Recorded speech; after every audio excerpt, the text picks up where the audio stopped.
आशुतोष और आप देख रहे हैं सत्यहिंदी.com। सत्यहिंदी.com के खास कार्यक्रम आशुतोष की बात में आपका स्वागत है। जैसा कि आप सब लोगों को मालूम है कि सुप्रीम कोर्ट में सुदर्शन टीवी के बिंदास बोल का कार्यक्रम जो है उस पर सुनवाई हो रही है। सुप्रीम कोर्ट ने बड़ी तीखी प्रतिक्रिया जताई है और यह भी कहा है कि जिस तरीके का कार्यक्रम था वो डिससर्विस टू द नेशन है। लेकिन इस पूरे मसले पर सबसे चौंकाने वाली बात है भारत सरकार की तरफ से दिए गए दो एफिडेविट। पहले एफिडेविट में यह कहा गया है कि दरअसल इलेक्ट्रॉनिक मीडिया से पहले डिजिटल मीडिया को रेगुलेट करने की जरूरत है, उसको कंट्रोल करने की जरूरत है। उसके बाद एक और एफिडेविट सरकार की तरफ से दिया गया और इस एफिडेविट में सरकार की तरफ से बिल्कुल स्पष्ट तौर पर कहा गया है कि there should be no guidelines for the electronic media, यानी इलेक्ट्रॉनिक मीडिया के लिए किसी तरीके के गाइडलाइंस की जरूरत है ही नहीं।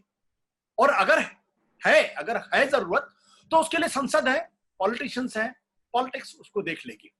सरकार ने यह कहा है कि लेकिन जो सबसे ज्यादा जरूरी है वो जरूरी यह है कि डिजिटल प्लेटफॉर्म पे चलने वाले जो डिजिटल मैगजीन्स हैं, जो डिजिटल चैनल्स हैं, न्यूज चैनल्स हैं और जो डिजिटल न्यूज़पेपर्स हैं, दरअसल वो अनकंट्रोल्ड हैं, उन पे किसी तरीके का कोई नियंत्रण नहीं है और जिस तरीके का कंटेंट वहां पे चलता है इसलिए सबसे पहले उनको रेगुलेट करने की जरूरत है। और यह कहा गया है कि दरअसल जो कंटेंट है वो कंटेंट हिंसा एक तरीके से प्रोवोक करता है और यही नहीं, आतंकवाद को भी बढ़ावा देता है। इस तरीके की बातें कही गई हैं और इन पर किसी तरीके का कोई चेक नहीं है। यानी डिजिटल प्लेटफॉर्म ज्यादा खतरनाक है देश के लिए बजाय टेलीविजन के। हम तो ये सोच रहे थे कि दरअसल टेलीविजन पे जिस तरीके की डिबेट इन दिनों हो रही है और जिस तरीके का आउटरीच इस वक्त पूरे देश के अंदर है, ऐसे में सुप्रीम कोर्ट की तरफ से जरूर कोई ना कोई ऐसा गाइडलाइंस बनाया जाएगा जिससे टेलीविजन चैनल्स पर चलने वाली डिबेट पर किसी तरीके का कोई नियंत्रण हो पाएगा। लेकिन सरकार का जो एफिडेविट है, सरकार के एफिडेविट ने एक तरीके से पूरा गेम ही पलट देने का काम किया है। ये हैरानी वाली बात भी हो सकती है और ये अपने आप में परेशान करने वाली बात भी हो सकती है कि आखिर सरकार का रवैया ऐसा क्यों है। इन तमाम मसलों बातचीत करने के लिए हमारे साथ तीन बड़े वरिष्ठ मेहमान हमारे साथ मौजूद हैं। लेकिन उसके पहले एक छोटी सी अपील। सत्यहिंदी.com में कोशिश है पत्रकारिता को नए सिरे से स्थापित करने के लिए। इसके लिए हमें जरूरी है कि आप हमारी मदद करें, सत्य हिंदी सदस्यता अभियान के साथ जुड़े और उसमें वीडियो के डिस्क्रिप्शन में जाकर अगर आप हमें आर्थिक भुगतान करेंगे, आर्थिक मदद करेंगे और आर्थिक सहायता देंगे तो हमें बहुत बहुत मदद होगी। और अब बातचीत शुरू करते हैं। इस बातचीत हमारे साथ शामिल है वरिष्ठ पत्रकार राहुल देव जी, जिनका लंबा जर्नलिस्टिक करियर रहा है, जनसत्ता के संपादक और हमारे बॉस भी रहे, आज तक के भी संपादक रहे लंबे समय पहले। हमारे साथ परंजय गुहा ठाकुरता है जो न्यूज क्लिक से जुड़े हुए हैं, लंबा अनुभव उनका रहा है। और साथ ही साथ हमारे साथ है अरफा खानम, द वायर में वो सीनियर एडिटर के पद पर है। सबसे पहले बातचीत शुरू कर देंगे अरफा आपसे। अरफा, जो सुप्रीम कोर्ट में जो सरकार की तरफ से जो एफिडेविट दिया गया है उनका कहना यह है कि इलेक्ट्रॉनिक मीडिया को रेगुलेट करने की कोई जरूरत नहीं है, दरअसल रेगुलेट करने की जरूरत तो डिजिटल स्पेस को है। आपको क्या कहना है इसमें? देखिए आशुतोष, जिन शब्दों का इस्तेमाल किया गया है वो यही है कि उनको पता है कि जो पूरा चैलेंज है वो सिर्फ डिजिटल मीडिया से ही आ रहा है। सिर्फ डिजिटल मीडिया आज की तारीख में सरकार से सवाल पूछ रही है। अगर मैं ये कहूँ कि सारे पत्रकार जो देश में 2014 से पहले पत्रकारिता करते थे, जिनके लिए टीवी में सारी जगह खत्म हो गई, कुछ अखबारों में भी खत्म हो गई, उन सबको एक तरह से रेफ्यूज मिला, एक सहारा मिला या उन्होंने खुद अपनी जगह बनाई, वो डिजिटल मीडिया है। तो इसलिए सरकार को पत्रकारों से डर लगता है, सरकार को सवालों से डर लगता है और सरकार को डिजिटल मीडिया से डर लगता है। लेकिन मैं ये कहूंगी आशुतोष कि ये मेरे और आपके जैसे पत्रकारों के लिए खुशखबरी है, परंजॉय के लिए भी खुशखबरी है। वो ये कि हम डिजिटल मीडिया के पत्रकार हैं और हमारे लिए खुशखबरी ये कि हमें ज्यादातर लोग ये कहते हैं कि आपका काम बहुत मायने नहीं रखता या आप बहुत लोगों तक नहीं पहुंचते या टीवी की पहुंच बहुत ज्यादा है। अब ये साफ हो चुका है कि अगर सरकार को डर लगता है हमसे, अगर सरकार को डिजिटल मीडिया से डर लगता है, उसको लगता है कि उसको कंट्रोल करने की जरूरत है, अनकंट्रोल्ड हो रहा है पूरी दुनिया के जो है सबसे बड़े लोकतंत्र में, पूरी दुनिया के अगर डिजिटल मीडिया को कंट्रोल करने की जरूरत पड़ी है, इसका मतलब साफ है कि हम लोगों तक पहुंच रहे हैं, हमारी बात, हमारी पत्रकारिता, हमारा कंटेंट लोगों तक पहुंच रहा है। तो मैं तो इसे अपनी पीठ पर एक तरह से थपथपी मानूंगी कि अभी तक जो हमें लगता था कि हमारा रेलेवेंस नहीं है, हमारा रेलेवेंस है और इसीलिए सरकार हमें कंट्रोल करना चाहती है। परंजय, क्या ये कारण है या जो सरकार ने कहा है कि आप हेट स्पीच देते हैं, एक तरीके से हेट यानी और वायलेंस फैलाते हैं, और साथ ही साथ उन्होंने कहा कि आतंकवाद इंटेंडेड या जानबूझकर आप व्यक्तियों की छवि को खराब करते हैं और इंस्टीट्यूशंस की छवि को भी खराब करते हैं, ऐसा सरकार की तरफ से कहा गया है। मैं शायद कुछ और सोच लेता, लेकिन जब मैंने ध्यान से पढ़ा तो उसमें लिखा था वेब मैगजीन, वेब न्यूज़पेपर्स और वेब न्यूज चैनल्स। देखिए, मैं आरफा के साथ बिल्कुल सहमत हूं। मैं दो चीज कहना चाहता हूं। आज सरकार के सामने बहुत सारी संस्थाएं हैं मीडिया के ऊपर नियंत्रण करने के लिए। Sensor board, central board of film certification, अपना सूचना और प्रसारण मंत्रालय, अपना TRAI, telecom regulatory authority of India, फिर भारतीय प्रेस परिषद, प्रेस काउंसिल ऑफ इंडिया, और हमारे ministry of electronics and information technology में भी एक संस्था है CERT, computer emergency response team, और भी ऐसे आत्मनियंत्रण सेल्फ रेगुलेटरी बहुत सारे ऑर्गेनाइजेशंस हैं। Advertising standards council of India, news broadcasting standards of India, BCCC, फलाना ढिमकाना, बहुत सारे। सबसे जो आश्चर्य लगा हमें कि सरकार हमसे सबसे उच्चतम न्यायालय को कह रहे हैं कि सोशल मीडिया के लिए कुछ अब अधिनियम पहले चाहिए। ये सोशल मीडिया का मालिक तो यहां में बैठे नहीं है, ये बैठे हैं अमेरिका में, मेनलो पार्क। ठीक है, मान लिया कि आज व्हाट्सएप के माध्यम से घृणा भरा बहुत सूचना लोगों को वितरण कर रहे हैं। हर हिंसा का घटना आप देखिए, हिंदू मुसलमान दंगा देखिए, इसके पीछे एक फेसबुक या व्हाट्सएप का कोई पोस्ट है। आपने बहुत बड़ा एक विवाद चल रहा है आजकल कि फेसबुक किस तरह से और किसी तरह देखा।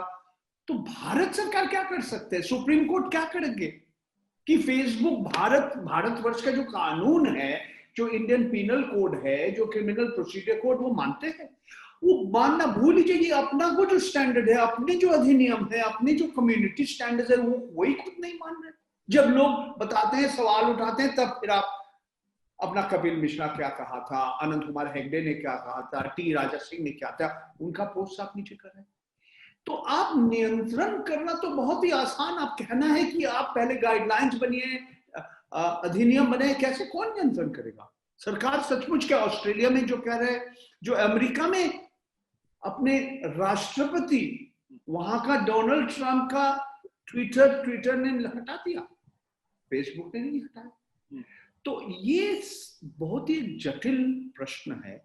और आज ये सुदर्शन न्यूज का ये मामला में बहुत सारे मुद्दा आ गया, और इसमें सबसे बड़ा मुद्दा जो हिंसा और घृणा भरा जो खबर वितरण करते हैं, वो भी आज कह रहे अभिव्यक्ति का स्वतंत्रता, और वो भी कह रहे कि आर्टिकल 19(2) जो रीजनेबल रिस्ट्रिक्शंस, जो युक्तिगत प्रतिबंधन भी चाहिए। तो आज ये डबल स्पीक हो गया। पोस्ट ट्रूथ, क्या सच है क्या झूठ है, ये उल्टा पलटा हो गया। और अंजय, आपको लगता है कि ये जो वेब पोर्टल्स हैं, इनको किसी तरीके के रेगुलेट करने की जरूरत है या नहीं है? सरकार नहीं कर पाएगा। मैं कह रहा हूं, होना चाहिए नहीं होना चाहिए? पार्लियामेंट कानून बनाएंगे। आप एक सांसदीय समिति को चलने नहीं दे रहे।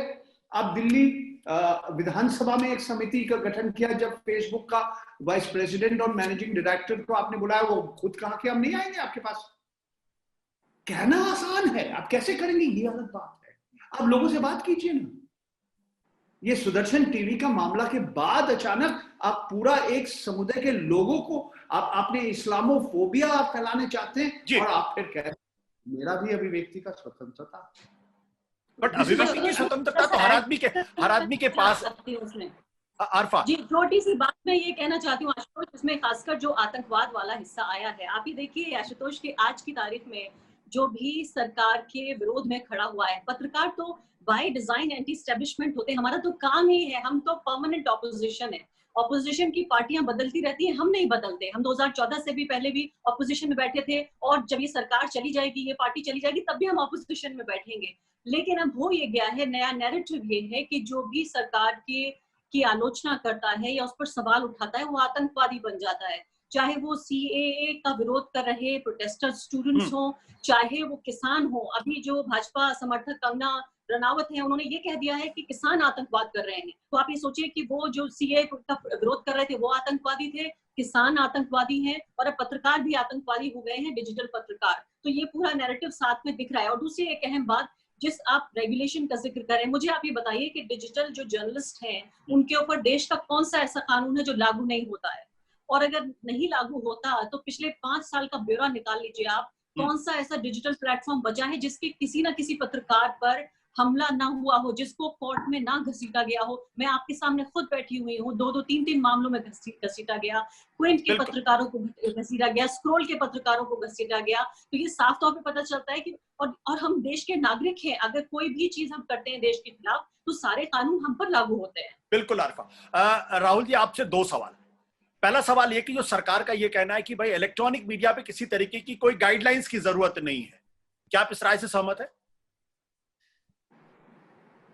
मैं इसको यूं देखता हूं कि गाइडलाइंस पहले से बनी हुई है, कई बनी हुई हैं। मंत्रालय की अपनी बनी हुई है, प्रेस काउंसिल की अपनी बनी हुई है, और आप भी जिसके सदस्य रह चुके हैं, शायद मैं भी कभी रहा हूं, Indian news broadcasters association editors वाली, उसकी भी अपनी गाइडलाइंस बनी हुई है, उसका पूरा कोड ऑफ एथिक्स बना हुआ है।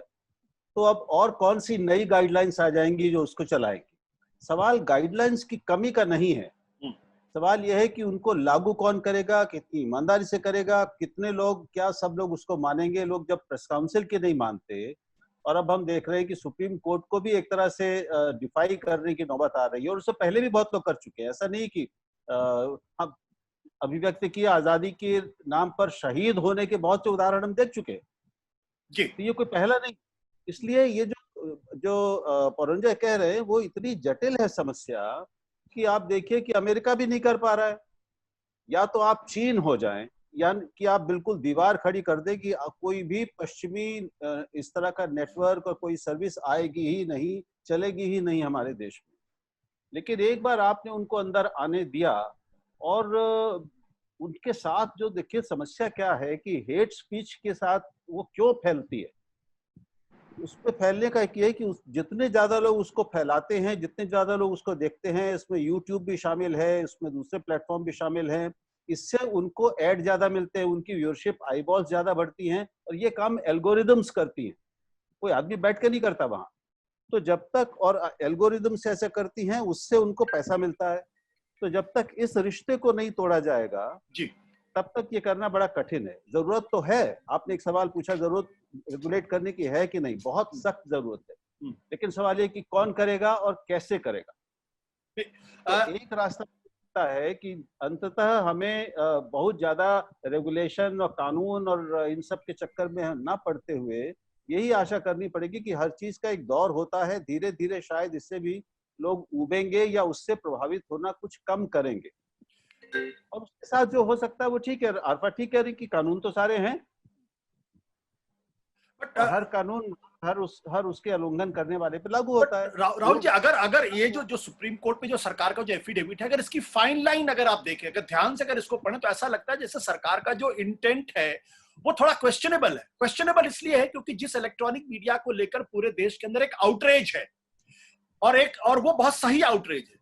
मैं भी आपको सुन रहा था परसों नरसों, हम आप एक ही डिबेट पे थे, और आपने भी कहा था जो कुछ भी हो रहा है वो बहुत ही शर्मिंदगी वाली बात हो रही। सरकार का कहना है कि उसको रेगुलेट करने की जरूरत नहीं। सरकार को दरअसल सुप्रीम कोर्ट के साथ खड़े होना चाहिए, कहना चाहिए कि नहीं, ये बहुत गंभीर समस्या है, सरकार के लिए इसको रेगुलेट करने की जरूरत नहीं है। और फिर वो सरकार ये कहती है कि जो ये वेब मैगजीन्स है, जिसकी तरफ अरफा ने इशारा किया, उनको कंट्रोल करने की जरूरत है। ये ऐसा लगता है जैसे सरकार इलेक्ट्रॉनिक मीडिया में जिस तरीके से चीजें चल रही हैं वो चाहती कि वैसे ही चलती रहें, और वेब पोर्टल में अगर वॉइस ऑफ डिसेंट है तो उसको कमजोर या क्रश करने की जरूरत है। अगर मैं गलत समझ रहा हूं तो आप मुझे देखिए, कोई भी सरकार होगी वो तो अपने हाथ में वो चाबुक, आखिरी ताकत कानून की, और चाबुक वो अपने हाथ में रखेगी ही। देखिए, ये राज्य की प्रकृति है, ये केवल इस सरकार या उस सरकार की बात नहीं है। हम देख चुके हैं सारी पार्टियों की, पुरानी सरकारों में भी सबने जहां जब जब मौका मिला है मीडिया को नियंत्रित करने की कोशिश की है, दबाने की कोशिश की है। तो अगर ये करें या इनके मन में ऐसा हो तो ये कोई नई बात नहीं है।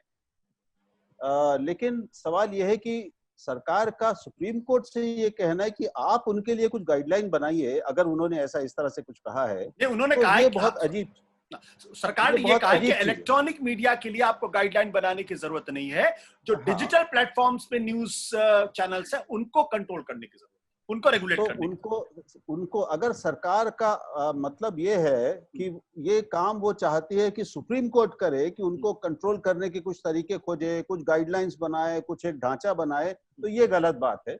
ये सुप्रीम कोर्ट का काम ये नहीं है कि वो ये सब काम करे, प्रशासनिक काम करे, ये सरकार की जिम्मेदारी है। और सरकार ने अगर कुछ नियम कानून कुछ बनाए हैं, गाइडलाइंस हैं, जो अलग अलग तरह की गाइडलाइंस हैं, मंत्रालय की अपनी गाइडलाइंस हैं, वो केबल एक्ट की अपनी गाइडलाइंस हैं, आप जानते हैं, तो फिर इनके लिए भी गाइडलाइंस बनाना, मर्यादाएं तय करना, उनकी सजा तय करना, ये सब भी सरकार का ही काम है, ये अदालत नहीं कर सकती। बिल्कुल। अब मैं अपने दर्शकों को जरा बता दूं कि इलेक्ट्रॉनिक मीडिया में जब आप किसी चैनल का लाइसेंस सरकार से लेते हैं तो उसकी एक गाइडलाइंस होती है जो आपको फॉलो करनी पड़ती है। दूसरा, इसके अलावा एनबीएसए यानी नेशनल ब्रॉडकास्ट स्टैंडर्ड अथॉरिटी, जो सरकारों की तरफ से नहीं बल्कि जो मीडिया चैनल्स थे उन्होंने सेल्फ रेगुलेशन एक अथॉरिटी बनाई, उसकी अपने एक अलग गाइडलाइंस है जिस गाइडलाइंस को आपको फॉलो करना पड़ता है। इसके अलावा प्रेस काउंसिल ऑफ इंडिया की अपनी गाइडलाइंस है।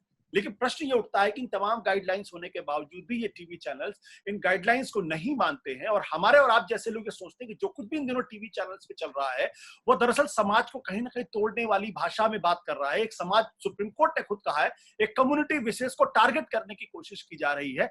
तो अगर ऐसा है और उसके बावजूद अगर सरकार को लगता है इनको कंट्रोल करने की जरूरत नहीं है, इनको नियमित करने की जरूरत नहीं है, तो परंजय, क्या आपको लगता है कि सरकार चाहती है कि इलेक्ट्रॉनिक मीडिया जिस तरीके से टीवी चैनल्स पे चल रहा है, जो नैरेटिव चल रहा है, वो चलते रहना चाहिए और उससे सरकार को फायदा है? बिल्कुल। आज देखिए, हमारे देश के अगर टेलीविजन चैनल्स देखेंगे, बहुत ही कम लोग हैं जो सरकार को सख्त सवाल पूछने के लिए तैयार है। ज्यादा से ज्यादा 90%, 95%, शायद कोई कहेंगे कि 98% लोग जो टेलीविजन का चैनलों का मालिक है, जो संचालना करता है, सब सरकार का गुणगान कर रहे हैं ज्यादा से ज्यादा समय, और जो विरोधी दल है इसको बदनाम कर रहा है। ये उनका काम हो गया। क्यों हो गया? क्योंकि ये जो आज सरकार के विज्ञापन के ऊपर इनका निर्भरता बढ़ गया। ऐसा नहीं है ये पहले नहीं था, मगर अब बढ़ गया, क्योंकि निजी क्षेत्र जो विज्ञापन दाता है, ये आर्थिक संकट के बाद या महामारी के बाद या पहले से भी हो रहे थे, ये तीव्र गति से और भी गिर गया। अब देखिए, अगर आप सरकार के ऊपर ज्यादा निर्भर कर दिया, आप जो मुख्य धारा में जो आप कहते हैं जो लोक माध्यम है, तो आप सरकार का गुणगान ही करेगा, और जो सरकार का विरोध करेगा, जो सरकार से सवाल उठाएगा, आप कोशिश करेंगे उनके ऊपर नियंत्रण लगना, जैसे अरफा जी पहले ही कहा था। दूसरी बात है ये थी कि गाइडलाइन, जैसे राहुल जी ने कहा, बहुत सारी गाइडलाइन है। बात और कुछ है, ये जो घृणा भरा, जो हिंसा भरा जो सूचना है, जिसके लिए दंगा हो रहे हैं आज, उसके आप कैसे नियंत्रण करेंगे? आपका तकनीक है, आपने इजराइल से सॉफ्टवेयर खरीद के जो सामाजिक कार्यकर्ता है जो आपको विरोध कर रहे हैं, उनका टेलीफोन कॉल, उनका व्हाट्सएप मैसेजेस पढ़ने के लिए अख्तियार है, मगर जो आज घृणा फैला रहे हैं उनको आप रोक रहे हैं, या आप चाहते हैं कि ऐसे ही करें।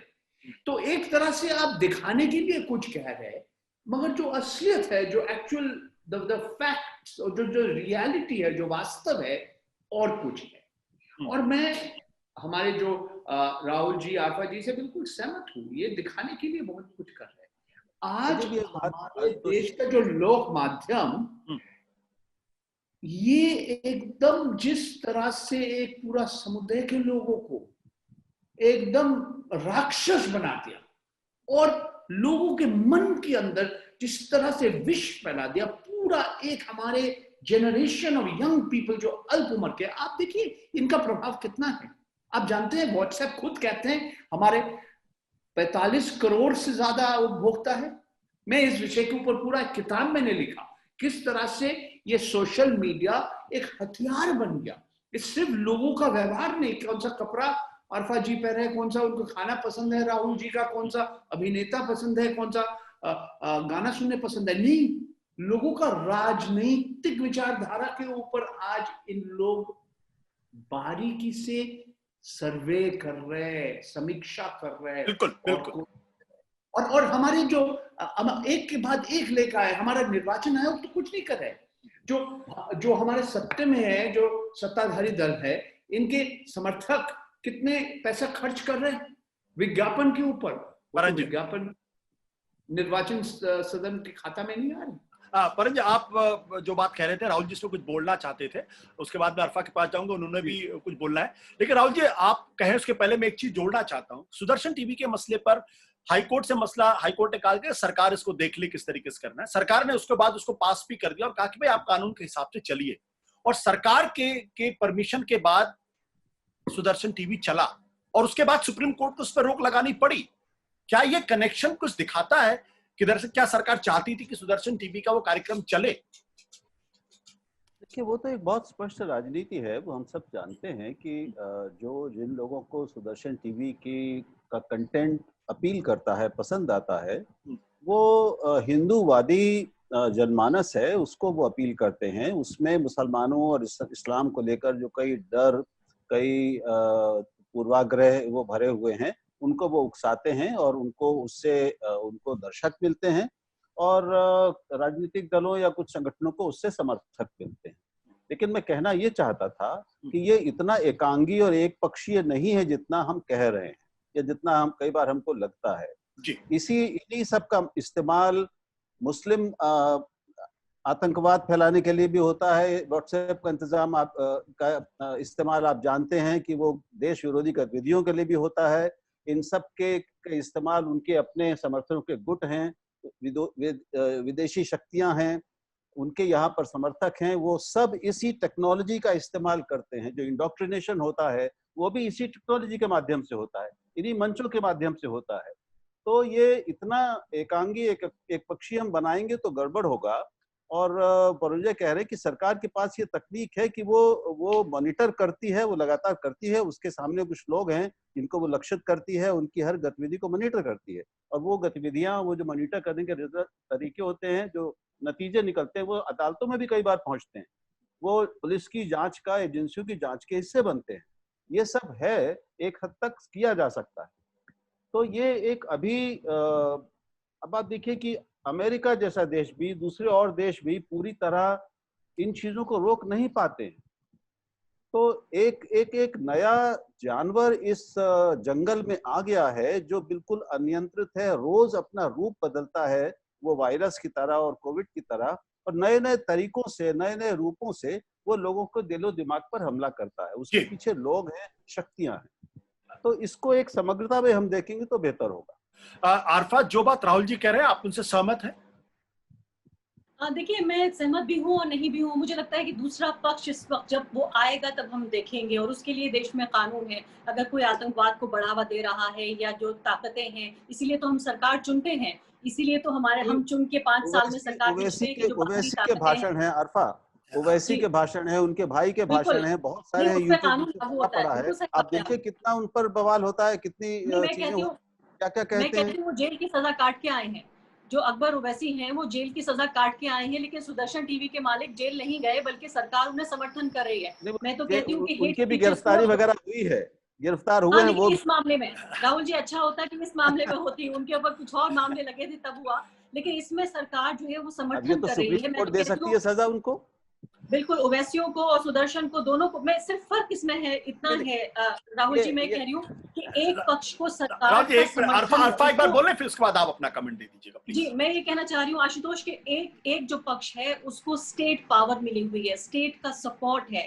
अगर ये कोई और दिन होते जब हमें पता नहीं होता कि इस सरकार की, इस पार्टी की मंशा क्या है, तो मुझे बहुत दुख होता कि 20 करोड़ इसी देश के वासी, जिनकी पीढ़ियों से जो लोग इसी देश में रहते हैं, इसी की मिट्टी में दफन है, उन लोगों को डिमोनाइज किया जाता है नेशनल टेलीविजन पर, और सरकार को उस पर आपत्ति नहीं होती। और सरकार का मतलब इसमें एक व्यक्ति नहीं है, सरकार में इसका मतलब कि उनके सैकड़ों जो है, कई सौ उनके मेंबर ऑफ पार्लियामेंट हैं, उनके कार्यकर्ता हैं, यानी कि पूरा का पूरा जो इकोसिस्टम है वो इस बात का समर्थन करता है कि जो चल आ रहा है सुदर्शन टीवी, उससे मैं आपको इतना भी बता सकती हूँ कि एक तरह की सामाजिक अशांति भी पैदा हो सकती है आशुतोष, क्योंकि जिस तरह का प्रोवोकेटिव जो कंटेंट है वो चलाया जा रहा है। यहाँ मैं बिल्कुल कहने की कोशिश नहीं कर रही हूँ वैसे अगर ऐसा काम करते हैं, भारत में कानून है, उनको सजा होनी चाहिए, ऐसे लोगों की सभ्य समाज में कोई जगह नहीं होनी चाहिए। लेकिन अफसोस की बात यह है कि एक तरफ के लोग जेल में जा रहे हैं, जो अच्छी बात है, लेकिन दूसरी तरफ के लोगों को हमारा जो राज्य है, हमारा स्टेट जो है, न सिर्फ कि उनको सपोर्ट कर रहा है बल्कि उनको स्पॉन्सर कर रहा है। क्योंकि मैं आपको ये भी याद दिलाना चाहती हूँ कि उन्होंने बाकायदा हरियाणा से राज्यसभा के मेंबर भारतीय जनता पार्टी के उनको टैग करके ये कहा था कि इस मुद्दे पर मैं संसद में ये फला साहब, उनका नाम मैं भूल रही हूँ, उन साहब को जो है वो उठाएंगे संसद में। तो ऐसा नहीं है कि कोई ये खुफिया प्लानिंग हो रही है, बल्कि बाकायदा भाजपा के जो लोग हैं, सांसद हैं, उनके साथ मिलकर ये प्लानिंग हो रही है। दूसरी बात मैं आपसे ये कहना चाहती थी कि 2014 से पहले हमने ये देखा, और ये हमें बताना पड़ेगा कि क्यों हम इसको एक अहम टाइमलाइन मानते हैं। उससे पहले भी जो भारतीय नागरिक था उसे कंज्यूमर बनाने की कोशिश हो रही थी। टेलीविजन पे हम ये देखते थे कि खबरों के बीच में जो एड्स चलते थे उनके जरिए जो प्रोडक्ट्स थे वो बेचे जाते थे। लेकिन अभी जो आम नागरिक है, भारतीय नागरिक है, वो प्रोडक्ट है, यानी प्रोडक्ट बेचा नहीं जा रहा है, वो प्रोडक्ट है। और सबसे बड़ा एडवर्टाइजर जो है आज भारत में, वो है भारत की सरकार। तो जो हम प्रोडक्ट्स बन चुके हैं, जो व्यूअर्स हैं, उस प्रोडक्ट को सरकार को बेचा जा रहा है। तो ये बिल्कुल खेल बदल चुका है, ये 360 घूम चुका है। हम ये इसलिए 2014 से जो पहले की जो परिभाषाएं थी वो अब लागू नहीं होती। और मुझे एक और बहुत अहम सवाल पूछना है कि टीवी ने जो है वो जिस तरह से सारे दरवाजे बंद किए थे, डिजिटल मीडिया ने एक तरह से इंफॉर्मेशन को और जो न्यूज का पूरा कारोबार है उसका लोकतांत्रिकरण किया और बड़ी पूंजी से एक तरह से उसको आजाद करने की कोशिश की। 100 करोड़ रुपए आपके पास भी नहीं है, 200 करोड़ मेरे पास भी नहीं है, लेकिन मैं और आज आप जो है पत्रकार हैं, हम पत्रकारिता कर सकते हैं। हमें बड़ी पूंजी के पास जाने की जरूरत नहीं है। इसके बावजूद भी कि इसलिए टीवी पे कब्जा ये है। और एक महत्वपूर्ण सवाल इसमें ये है कि मुझे बताइए कि पिछले 6 साल में कौन से ऐसे कारोबारी हैं और कौन से ऐसे चैनल्स हैं जो सरकार का समर्थन नहीं करते, वैचारिक और राजनीतिक रूप से उनको लाइसेंस मिला है। ये सवाल मैं तीनों लोगों से पूछना चाहती हूँ कि पिछले 6 साल में सरकार की राजनीतिक विचारधारा, जी मैं पूछती हूँ कि किसको लाइसेंस मिला है। बिल्कुल। परंज आपके पहले राहुल जी कुछ कहना चाह रहे हैं, उसके बाद आप बोलिए। आधा मिनट रिपब्लिक टीवी को लाइसेंस मिल गया, मगर ब्लूमबर्ग क्विंट को लाइसेंस नहीं। ये साल भर उसका दरखास्त सरकार में है। एक उदाहरण दे दिया आरपा जी, आप जो कह रहे थे। राहुल जी। नहीं, मैं पता नहीं उस समय वो बीच में कुछ सवाल आया था, मन में आया था, उसको अपना छोड़ देता हूँ। लेकिन मोटी बात नहीं, राहुल जी, जो बात आरफा कह रही थी, जहाँ पे आपने इंटरव्यू किया, मैं आपको याद दिला दूं, दरअसल ओवैसी की बात हो रही थी और आपने कहा था कि उनकी तरफ से भी भड़काऊ बातें होती हैं और ऐसा नहीं कि एक तरफा सारा खेल चलता रहता है। उस संदर्भ में आप कुछ बोलना चाहिए। दूसरी बात कि इनको भी आप जानते हैं, इनको जेल इनको हुई थी लेकिन बेल मिल गई थी, सजा लेकिन इनको सुरेश चौहान साहब को भी हुई। और जिस बहस में उनके साथ परसों ही आप और हम दोनों ही थे, उस समय जो मैंने कहा था वो आपको ध्यान होगा, और उनको सीधे कहा था। इस तरह से उनको कन्फ्रंट करने की ज्यादा जरूरत है। मैं समझता हूँ कि वो जो कर रहे हैं वो देश को कमजोर करने का काम कर रहे हैं। और एक बात जो रह गई, जो मैं अब उनसे अगली बार कहूंगा और अगली निजी बातचीत में भी कहूंगा, कि वो तो देश को दूसरे विभाजन के लिए तैयार कर रहे हैं। ये उनको समझ में आता है कि नहीं आता है? तो एक ये बहुत, मैं कहूंगा कि ये बहुत शॉर्ट टर्म खेल, जो भी खेल रहा है वो खेल रहे हैं। और इससे ना तो वो बचने वाले हैं, ना वो सुरक्षित रहेंगे। हिंदू समझते हैं कि वो हिंदू सुरक्षित रहेंगे या देश सुरक्षित रहेगा या कोई और सुरक्षित रहेगा, ऐसा होने वाला नहीं है। तो ये समझ धीरे धीरे शांति के साथ लोगों को देना, और ये हम तभी दे पाएंगे जब हम बहुत ज्यादा पार्टी पॉलिटिक्स में नहीं उलझेंगे, इसको राजनीतिक दलीय राजनीति का प्रश्न नहीं बनाएंगे। एक ज्यादा बड़े परिप्रेक्ष्य में जब इन लोगों के सामने और जनता के सामने इन चीजों को रखा जाएगा, तब शायद धीरे धीरे समझ विकसित होनी शुरू होगी। बट राहुल जी, आरफा ने एक सीमा के बाद संसद में भी जो होता है, आप जानते हैं, संसद भी बहाव में जाती है। संसद जिस पार्टी का बहुमत होता है उसके बहाव में चलती है, और पार्टियां भी अपने अपने हिसाब से काम करती हैं। सब अपने निजी स्वार्थों, अपने निजी वर्गीय हितों के रूप से काम करती हैं। तो उनकी भी एक सीमा है, सर्वोच्च न्यायालय की भी एक सीमा है, प्रशासन की भी एक सीमा है। तो अंततः ये सारे सवाल समाज के स्तर पर तय होने वाले। बट राहुल जी, हमारे जो आपके जो यहाँ पर कोसने जो से जो सरकार बदलने वाली नहीं है, बीजेपी की या किसी भी उसकी पार्टी की नीतियां बदलने वाली नहीं। बट राहुल जी, जो बात अरफा जिस ओर इशारा कर रही थी, उसी तरफ कहने की कोशिश हो रही थी कि दरअसल जो 2014 के पहले की जो स्थिति थी, उसमें हमको और आपको एक पत्रकार होने के नाते, एक संपादक होने के नाते इस बात का डर नहीं लगता था कि कल मेरे ऊपर हमला हो जाएगा या मेरी नौकरी जा सकती है। इक्का दुक्का केसेस तब भी हुए थे। आज की तारीख में आप 90% स्थिति ऐसी पैदा हो गई कि अगर आप कुछ कहते हैं उसके पहले आप 10 बार सोचते भी हैं। कहीं ऐसा तो नहीं किसी जगह मेरे खिलाफ मुकदमा दर्ज हो जाएगा, कोई मेरे ऊपर हमला कर देगा, कोई मुझे व्हाट्सएप पे धमकी दे देगा, या और ये पूरा का पूरा एक स्पॉन्सर्ड प्रोग्राम लगता है कि जानबूझकर डराने की कोशिश की जाती है। जैसा कि अरफा ने भी कहा कि बहुत सारे वो पत्रकार जो 2014 के पहले स्पष्ट रूप से स्वतंत्र पत्रकारिता करते थे, आज उसमें ज्यादातर बेरोजगार हो गए क्योंकि कोई उनको नौकरी देने को तैयार। ये जो स्पॉन्सर्ड कार्यक्रम है, इस और दरअसल इशारा है, और उसके संदर्भ में अगर हम सुप्रीम कोर्ट में उनके एफिडेविट को देखें तो बात कुछ मैं इस स्पष्ट नजर माहौल आती से है। इनकार नहीं करूंगा, मैं इससे इनकार नहीं कर सकता। ये है, ये स्थिति है और ये बहुत दुर्भाग्यपूर्ण है। इससे मैं भी बहुत कष्ट में हूं और ये है पूरे देश के लिए बहुत दुर्भाग्यपूर्ण। परंज, आप कुछ जोड़ना चाह रहे थे? मैं राहुल जी के साथ सहमत नहीं हूँ। आप हमारे लोक माध्यम जिस तरीके से काम करते हैं, हम इससे राजनीति से आप दूर नहीं रह सकते। एक साथ है राजनीति और हमारे लोक माध्यम का एक तरह से एक संपर्क है। हम गठबंधन नहीं कह रहे, बड़े बड़े हमारे जो मीडिया का घराने का जो पूंजीपति है उनके साथ हाँ हमारे राजनेता का भी हाँ गठबंधन है। मैं एक उदाहरण देना चाहता हूँ। ये 2018 में अमित शाह जी, उस समय भारतीय जनता पार्टी का अध्यक्ष थे, गृह मंत्री नहीं बने थे, वो एक भारतीय जनता पार्टी का सोशल मीडिया वॉलंटियर्स को कोटा राजस्थान में बात करते थे। बोला हमारे पास वो क्षमता है, कोई भी सूचना, खट्टा या मीठा, सच या झूठ, इसको हम वायरल बना सकते हैं। और ये कब बात है, इसका ये कब कहा था? ये 2017 उत्तर प्रदेश विधानसभा चुनाव के पहले एक झूठा खबर, उनका 32 लाख उनका समर्थक थे व्हाट्सएप ग्रुप्स में। तो एक जगह में किसी ने कहा कि अखिलेश यादव जो उस समय उत्तर प्रदेश का मुख्यमंत्री थे, कि उन्होंने मुलायम सिंह यादव को थप्पड़ मारा। 300 किलोमीटर दूर थे, अमित शाह के पास भी पहुंच गया, वो खुद कहा। और फिर लोग हंस रहे थे जब ये कह रहे थे। आप खुद वीडियो देख लीजिए, यूट्यूब में है, कि ये करना चाहिए था। आप हम जानते हैं आप कर सकते हैं, मगर आपको करना चाहिए। मैं कहता हूं मत कीजिए। इस तरह से आज हमारे देश में सोशल मीडिया एक राजनीतिक हथियार बन गया, एक झूठा खबर वितरण करने का, प्रोपेगेंडा का हथियार बन गया। लोगों का मन के अंदर, जो दिमाग के अंदर जो विश्व है परंजय, इससे कौन इनकार कर सकता है? बिल्कुल है, एकदम है, 100% सहमत आपसे। अरफा, सिर्फ 1 मिनट का समय मेरे पास बचा हुआ है। आपको लगता है कि जो डिजिटल प्लेटफॉर्म्स हैं वो आने वाले 2024 के चुनाव तक सरवाइव कर पाएंगे? देखिए, ये एक तरह से मैं इसको धर्म युद्ध कहती हूँ कि जो लोग इस लोकतंत्र को बचाना चाहते हैं, उन लोगों को अपनी आवाज हर कीमत पे उठानी होगी। आशुतोष, आज मैं और आप, परंजॉय, राहुल जी, हम सबको पता है, हम सोशल मीडिया पे मैं देखती हूँ राहुल जी, जिनको काफी हद तक हम ये कहते हैं कि ये खेमेबाजी से अलग हैं, या कुछ लोग ये भी कह सकते हैं कि दक्षिणपंथी विचारधारा के प्रति नर्म रहते हैं, उसके बावजूद भी इनको भी जिस तरह के लोगों का सामना करना पड़ता है, मैंने खुद इनको देखा है, क्योंकि ये पूरे तरीके से 100% उस विचारधारा से जो है वो चिपक के नहीं रहते हैं, या जहां उनको लगता है कि अपना विरोध जताना है वो जताते हैं, पार्टी पॉलिटिक्स से अलग। तो इस तरह के लोग भी बर्दाश्त नहीं किए जा रहे हैं। तो उसका आप ये सोचिए कि जिन लोगों को, जो लोग सामने हैं, उन्हें खतरे पता हैं, आपको भी खतरे पता है, मुझे भी पता है। हर रोज ये दुखी लगी रहती है कि कब कौन सा कोर्ट का केस आना है, कब जो है जाके वकील करना है। ये तो इन सबको हमें समझ के करना पड़ेगा। पत्रकार होने के अलावा हम इस देश के नागरिक हैं, इस देश के भविष्य में हम स्टेक होल्डर हैं।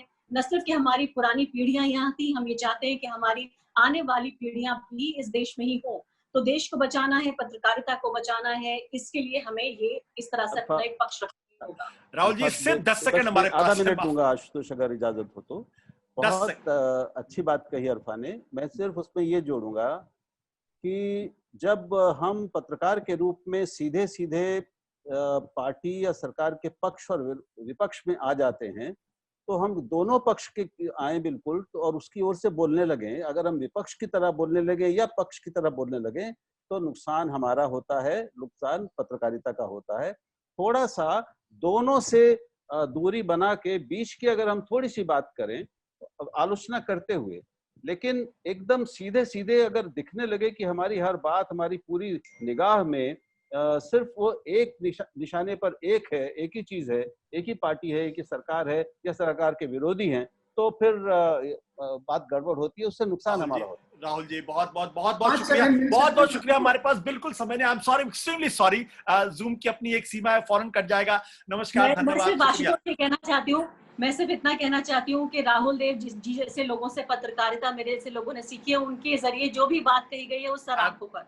सत्य हिंदी के और वीडियोस को देखने के लिए हमारे YouTube चैनल को सब्सक्राइब करें और सीधे नोटिफिकेशन पाने के लिए बेल आइकन दबाएं।